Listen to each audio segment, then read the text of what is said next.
Hello and welcome to podcast.init, the podcast about Python and the people who make it great. You can subscribe to our show on iTunes, Stitcher, TuneIn Radio, or add our RSS feed to your podcatcher of choice. You can also follow us on Twitter or Google+, and please give us feedback. You can leave a review on iTunes to help other people find the show, send us a tweet or an email, leave us a message on Google+, or in the comments in our show notes, and we've also started a new discourse forum at discourse.pythonpodcast.com, where you can join the community to discuss the show. I would like to thank everyone who has donated to the show. Your contributions help us make the show sustainable. For details on how to support the show, you can visit our site at pythonpodcast.com. Linode is sponsoring us this week. You can check them out at linode.com/podcastinit and get a $20 credit to try out their fast and reliable Linux virtual servers for your next project. I would also like to thank Hired, a job marketplace for developers and designers, for sponsoring this episode of podcast.init. Use the link hired.com/podcastinit to double your signing bonus to $4,000. Your hosts as usual are Tobias Maciej and Chris Patty. Today we are interviewing Maciej Fijalkowski on RPython. Maciej, could you introduce yourself, please? Hi, I'm Maciej Fijalkowski, and I live in Cape Town, South Africa, though originally being from Poland. And for the last 10 or so years, I don't actually remember, I think I started in 2006. I've been a core developer of the PyPy project, which also includes the RPython toolchain. So, Maciej, how did you get introduced to Python initially? How did I get introduced to Python? I have very hazy memories of that. It was sometime during studies, I think. I was at the time working in Perl. Not sure if anybody here remembers Perl as a language. Of course. It used to be a thing. And Perl, while a wonderful tool, has serious problems with scaling to larger projects. Like the projects become clunky, the object orientation is never very good. So I was looking at other languages to see what can be higher level than C, because I never felt like dealing with strings in C is a fun exercise. And not Perl. And that's how I ended with Python. What is RPython and how does it differ from CPython? So RPython is a very strange language which generally should not be recommended to people to use, but it has been used for a very specific purpose. Notably, it's a language for writing interpreters. And this is essentially this is where the difference starts. RPython is a static subset of Python as a language. And as a static subset, it's amenable to compilation into C or LLVM or assembler, the lower level languages. It's an ugly language. You should not generally use it, but generally speaking, Python is not great for system programming. Like you wouldn't want to write an operating system or a virtual machine or language platform in Python because, well, it's too high level. So that's how RPython got introduced. It's a strange mix of low level features, static analysis, and a good bit of magic to make sure it all works. And you said that it's a static subset, so is it implemented in C? And is the syntax at all similar to how you would write Python, or is it completely foreign to somebody who's used to Python programming? It's proper subset, so every valid RPython program is a valid Python program. But the way you use it is very different from normal Python. Like you can't use most libraries, you can't use dynamic features. Most of double underscore methods don't work, except init and del and a bunch of others, but generally they don't. You can't mix different types. They have to be static. You don't write the types yourself, but they have to be static enough in order for our Python to figure things out and compile it to efficient C. So the compiler itself is written in Python, but it compiles RPython to C, so it's detached from the Python runtime once it's compiled. So introducing this step is also a major difference between Python and RPython. And can you share some of the history of RPython in terms of the major improvements and design choices that have been made? So RPython started as a very strange project. Not sure if you remember the project called Psycho. I've heard of it briefly, but it's been a while. Psycho was a just-in-time compiler for CPython precisely, and it was replacing the inner loop with small special code that would optimize into assembler. And Psycho had a lot of problems, and one of those problems was that it was trying to encode in the just-in-time Python language. Python, contrary to popular belief, is actually quite rich and extensive language. I always have a slide that says that you can't fit on one slide the exact rules of addition, how it actually happens, like which method. Is it under add or under era? Does depend on the types, classes, descriptors, everything. It just doesn't fit on one slide. So there's a lot of semantics in Python. And we sat down and decided, okay, we want a simpler language, and we want to... That's not exactly how history happened. It was more accidental, but it might as well. We want a simpler language, and we want a statically compiled language that the just-in-time compiler can be written for without too much trouble. And then we're gonna use the language to implement Python interpreter. It is PyPy, and then we would use that to generate just-in-time compiler for the interpreter written in RPython. So one of the problems is that if you write this stuff in C, C is not a very good target for static analysis. Like, say, if you look into CPython source, you have incref and decref sprinkled all over the show. Like, every single file has thousands and thousands of manual reference counting. And it's really hard to do. So what we did is said, like, no, we don't want that. We want a language that we can automatically analyze and look at the graphs and then say, okay, those flow graphs have those properties. We can insert this garbage collector or that garbage collector depending on the details. And we don't want to encode like incref and decref all over the place.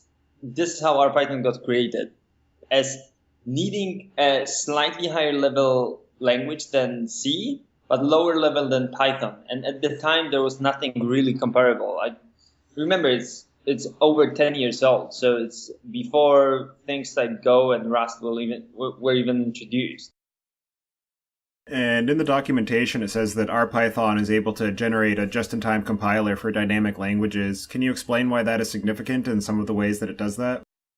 So it's done as I described previously. It's because you can write an analysis step for RPython flow graphs. You might as well write one that generates a compiler. And this is, so you write your interpreter in RPython, interpreter of any language, ideally dynamic language, because this is what the interpreters are good for. And RPython toolchain, looking through the graph and thinking about it really hard, would generate a just-in-time compiler for that. So you have one input that will create an interpreter that is compiled to C and runs like a normal standalone executable, but it will also be able to dynamically emit assembler code specialized for your language. So that's something that has seen quite a bit of uptake, and there is a project that does the same for JVM called Truffle. It's for Graal JVM, and does exactly that, except instead of using RPython, you use Java. Yeah, I can recall I listened to an interview with some of the PyPy developers a while ago, and one of the questions that was asked is how many JIT compilers there are in PyPy, and the answer was that we don't know because they get generated dynamically. So I thought that was kind of a curious statement. So I don't know if you can dig into that a little bit more about how those get generated on the fly. Well, for example, if you think about Python, you would think that there is only one bytecode really there, but there are more. Like, there is bytecode for regular expressions, and that gets another JIT generated. There is another bytecode somewhere else that does something slightly different. And since we have all the infrastructure, we might as well generate the JIT for that too. So, like, for example, under PyPy, regular expressions are much faster than under CPython because we have a JIT that got automatically generated. We didn't even need to write it. And with a JIT, Is it possible to reuse the compiled code if you stop and restart a service, or is it rebuilt dynamically every time a program runs? It's definitely rebuilt dynamically, and we were discussing, like, can we do something about it? Can we store and save and restore the state? And it's generally quite difficult, partly because Python is such a strange language where it's very difficult to say, is this module that I imported the same one as before or not? Like, you can't just compare code because it has constants, and the constants can be get from anywhere because import statement can execute very arbitrary Python. Like, there are no limits. So unlike, say, PHP, where there is a very well-defined boundary between compilation step and the runtime, in Python it's all intermingled together. So if we can solve that question somehow, we could potentially think about storing and restoring the data. But right now, no. Right now, you need to warm up it again each time you run a process.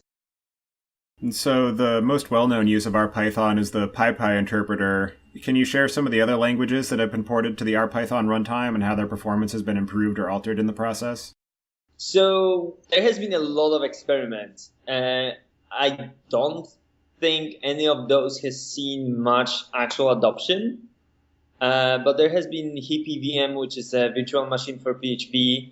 There is Topaz, which is a virtual machine for Ruby.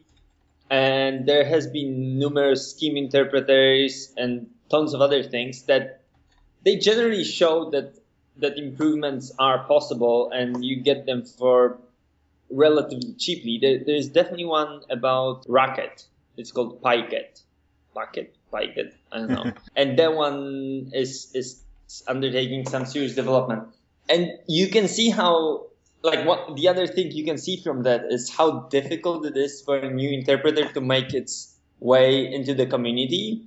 You need to run most of the packages. Like, you need to be able to run extensive libraries. You need to be able to somehow compete with the deployment story, etc., etc. So it's not that easy to introduce a new interpreter and just hope everybody picks it up. Yeah, there's the adoption curve can be a tricky one to overcome for, as you mentioned, an interpreter, but also for even just new packages or entirely new languages, because there's always the initial trepidation of, oh, is this stable? Is this actually going to stick around? And you sort of have to just keep plugging away and make sure that it stays visible long enough for people to finally get over that hesitation and concern and actually start using it and feel confident that they're going to be able to continue using it far into the future. We've seen complaints about PyPy that PyPy is not shipped with some random arbitrary version of Red Hat. And this is something that's impossible to fix without the time machine, essentially. Like, no, it won't accidentally get shipped with a version of Red Hat that was released in 2006. Like, it's just not going to happen. So those sort of problems are things that you need to overcome, and sometimes it just means waiting. Yeah, patience is definitely an important attribute in software, despite the rapid rate of change and how quickly somebody can re-implement an idea. It's definitely important to remember that patience is valuable as well. So, are there any languages that have been designed entirely for use with RPython rather than translating an existing language to run on it? I'll finish the last question with the fact that most language platforms move much, much slower than your average software package. Like, all the languages that we use, not all of them, obviously, but most of them are at least 10 or 20 years old. Like, C is really old, Python is really old. Even PyPy, which is the new kid on the block, has been around for 11 years. Even V8, that's like this brand new JavaScript engine, has been around for like 5-6 years, something like that. So it really takes a long time for it to pick up. To answer your question about the languages that have been designed entirely for use with RPython, I think Pixie is the biggest example. It's this sort of Lisp, I think. Pixie Lang. I haven't looked at it, but I've seen people talking about it. I have absolutely no idea what it does, to be honest, but there definitely has been things. I just don't hear every single use of RPython. Yeah, that's definitely a common theme that we've heard a number of times in our interviews, as well as, just in general conversation, is that for any open source package, it's difficult to keep tabs on the usage and sort of how well represented or people's experiences with it unless they're negative and they come back with a bug report. So do you know of any cases where an application has been written to run directly on RPython rather than via one of the interpreters that are based on RPython? No, and I hope I'll never see one. RPython is really not that great language. Okay. So it's theoretically possible, but highly discouraged. Yes. It's definitely highly discouraged. RPython is a bit like C++. You can write books and books about tips and tricks on how to do things, and there will be people like very different ideas. What's really RPython? What's not that cool RPython, etc. Yeah, not necessarily. And what are the computer architecture and operating system platforms that RPython supports? And I'm wondering if you have any plans to extend that support. So we are expanding this quite rapidly, actually. So as of now, the trunk supports x86, PowerPC 64, and ARM without ARM 64, and OS X, Linux, Windows 32-bit, and to an extent FreeBSD. We have ongoing work for S390X, which is a mainframe architecture. So PyPy is getting industrial ready or enterprise ready. That's the term. But yeah, we are expanding this to pretty much anything that can run software these days, except tiny embedded devices, which are just too small for that. So probably we'll see MIPS at some point and RISC-V, and that will cover the entire range of architectures that you actually want to support these days. That's not legacy hardware. Right. Yeah, you definitely have to have some cutoff point of how far back you're willing to support things, because I can't imagine anybody wanting to run PyPy on a 486 or the even older 8086. I think we ship, the default version requires SSE version 2, which has been introduced in Pentium 3 or Pentium 4. And there have been complaints that it doesn't work on specific hardware, which is already 2 decades old or a decade and something. I don't know. I don't know exactly when it was introduced, but a while ago. You'd be surprised how many people end up backporting all kinds of crazy things to, for instance, the Amiga. But that it's certainly understandable that you wouldn't want to support every crazy archaic architecture out there. Yeah, exactly. And aside from the CPU architectures, are there any minimum space or RAM requirements that are necessary to be able to run a language written against the RPython platform? It all depends on the details, but RPython and all the interpreters are garbage collected languages, so you would want at least a couple megabytes of RAM. If you have a platform where RAM is really scarce and you have some kilobytes of RAM, you can write an RPython program for that, but you're going to run into trouble. Things will try to allocate and it's impossible to allocate.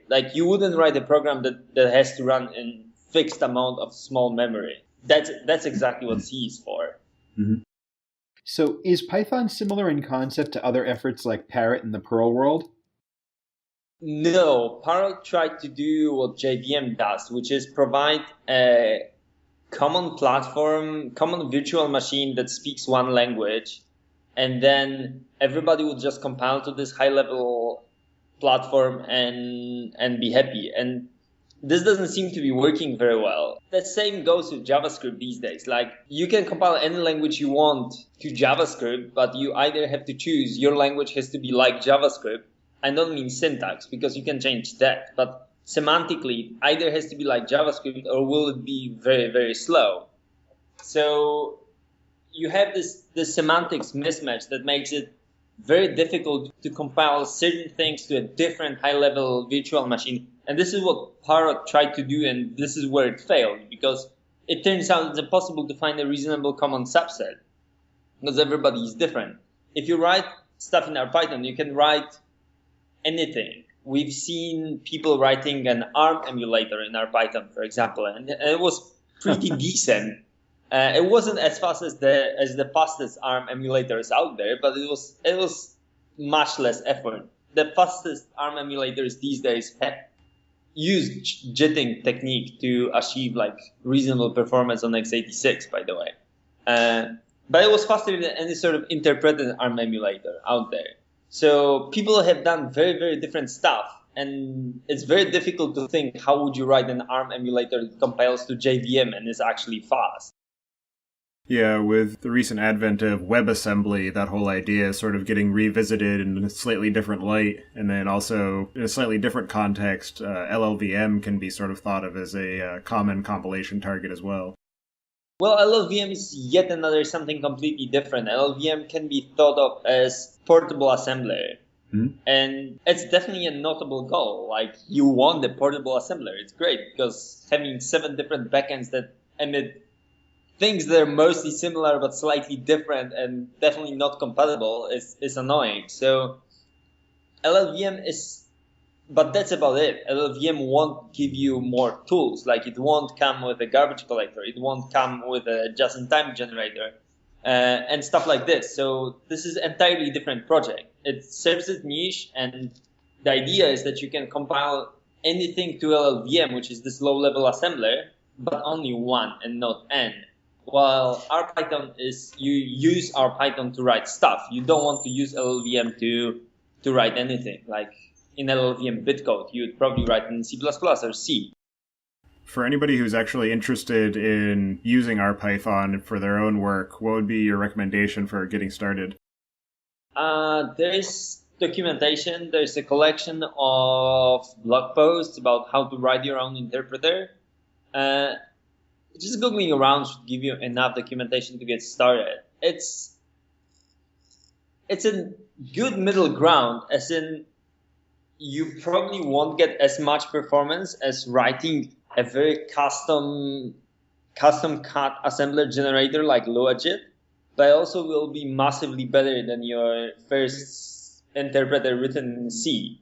So it's this middle ground where you will get most of the speed at relatively minimal cost. And are there any particular areas of the project that you need help with, and how can people get involved with that work? People can do, well, RPython is an umbrella project for a lot of things. Like, there is some research done on software transactional memory. There is project on providing numeric computing on the RPython platform, etc., etc. Like, there's a lot of different projects that, and generally, I would suggest that people scratch their own itch and try to make things that they're interested in, and that's usually the best way to get involved. Like, find a problem that interests you and then see how it fits in the project. Yeah, software transactional memory is definitely a very interesting area of research, and I don't know if you're able to dig into that a little bit. I know that that's one of the ways that PyPy is attempting to create an answer for the parallelism problem. So software transactional memory is very interesting because it's this sort of project where, let me start with explaining what it actually does. So the idea is that you write your code, and as long as the code doesn't do any I/O, you optimistically parallelize a couple threads of execution, and then if they come into conflict with each other, you roll back one thread. So to the user, it looks like you're running a couple of threads with one gigantic log. So it's much easier to reason about, but it's a better way to write software, essentially. Now, the problem is that with the current hardware and the current level of knowledge on how to do things, you're still paying a relatively high price for the software transactional memory. Like, we haven't been able to get consistently below 2 times the cost. And that's too much for some people, or in fact, for most people.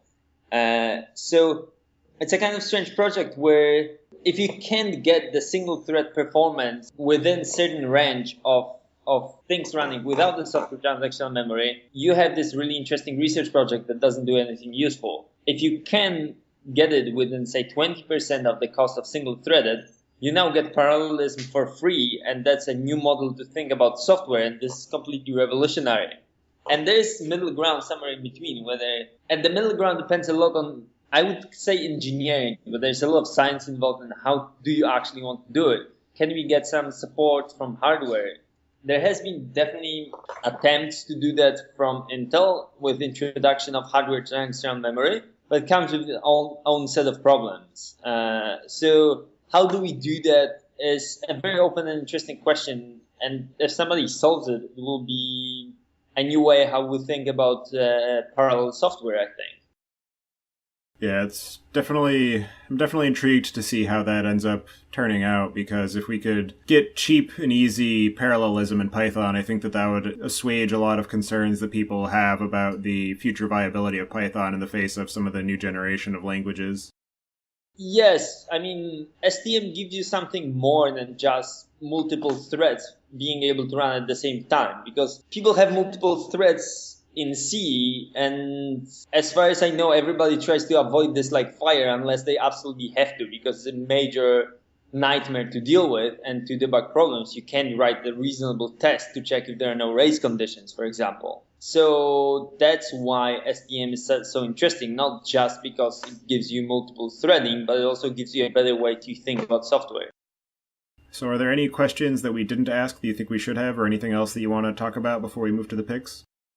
I think one interesting thing to think about, which I've been thinking a lot about myself, and definitely is about PyPy project, but not just about PyPy project, is that the question is, how do we pay for open source? How do we make sure that open source is developed in a way that's independent of large companies and in a sustainable way? Because open source is just so much better way to develop software than it's so good that we really don't see much of, like, all the language platforms that are proprietary essentially died or went open source. Otherwise, you can't survive in this world. So that's something that I don't have any actual answers, but I think it's an interesting question to ask. Yeah, it's definitely one that keeps recurring, particularly lately. I've seen it crop up a number of times, and as you said, it's not an easy question to answer, but definitely an important one to continue thinking about and try to come up with an answer for. And like you, I don't have a solution for it yet, but perhaps we can have a future episode to dig into that idea a little more deeply. I really liked Eric's solution when we had him on for Read the Docs, actually, where he basically said that Read the Docs and other such things are effectively utilities, and as such, the companies that utilize them should pay into them. And I think programming languages are similar, right? I mean, it's very hard to get companies to recognize this and to be willing, but I think it's a good idea in any case. And yeah, we should do an episode on that. It's a great plan. I like the idea of making companies pay. I don't know how you would go about this, though. Yes, right. Exactly. I agree that's utility, but the main problem, I think, is probably the answer is like multiple ideas. But like the main problem is that these days, if you talk with companies as an open source developer, they're going to talk with you from a marketing budget perspective. Their contribution to open source is marketing for them, unless the project becomes so essential to their business that they essentially take over. And it's only possible with very large companies like Google or Facebook when they just take over gigantic open source projects because it's essential to their existence.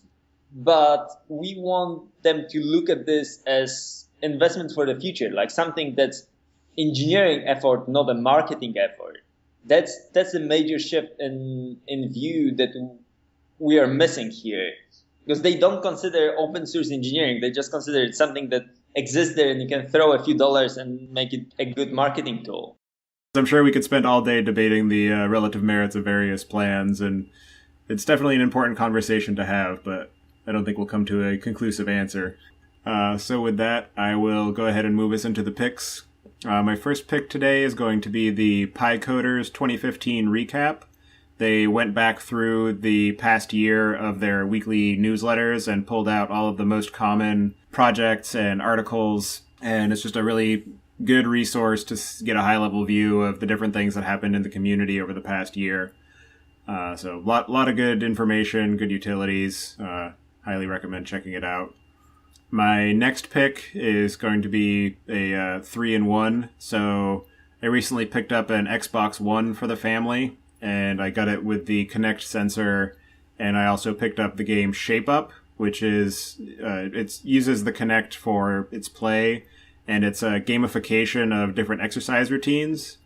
And I have, I have children who are occasionally high energy, so it's a good way for them, when it's raining outside and they need to move around, to get them to spend some of that energy. And it's also fun for the wife and I to play with them and against each other to, just play along with the games, because they're very entertaining and there's a lot of humor to the different scenarios. So we've been enjoying that. It's a good way to encourage you to do the exercise that we all know we should be doing.